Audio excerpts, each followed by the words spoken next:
వారు సినీ రంగమే కాకుండా ప్రజా జీవితంలో శాసనసభ్యులుగా కలిపి వారు ప్రజా జీవితంలో ప్రజలతో ఉండే బాలయ్య గారు 64వ పుట్టినరోజు సందర్భంగా ఇవాళ మన నర్సంపేట నియోజకవర్గ హెడ్క్వార్టర్లో వారికి మనం శుభాకాంక్షలు తెలియజేస్తున్నాం. మనందరి తరఫున ఈ రాష్ట్ర ప్రజల తరఫున మన నియోజకవర్గం తరఫున బాలయ్య గారికి ఆయురారోగ్యాలు ఆరోగ్యం ఇవ్వాలని అష్టైశ్వర్యాలన్నింటినీ ఇచ్చున్నాడు. మరి వారు ఇంకా అతని సేవలు ఈ రాష్ట్రానికి సీనియ రంగానికి కానీ ప్రజా జీవితంలో ప్రజలకు కానీ అందిస్తూ ఈ ప్రభుత్వంలో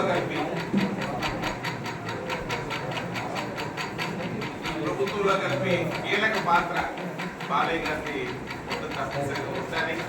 అలాగే పేదవాళ్ళని ముఖ్యంగా ఎవరైతే క్యాన్సర్ వ్యాధితో బాధపడుతున్నారో అటువంటి క్యాన్సర్ ఆసుపత్రిని ఇవాళ బసవతారకం క్యాన్సర్ ఆసుపత్రిని ఆ తల్లిగారి మీద మరి ఇవాళ నడుపుతుండే హాస్పిటల్ చేరుకుంటే వారు ఎంతో మందికి మరి ఆదుకునే వ్యక్తిగా స్ఫూర్తిదాయకులు.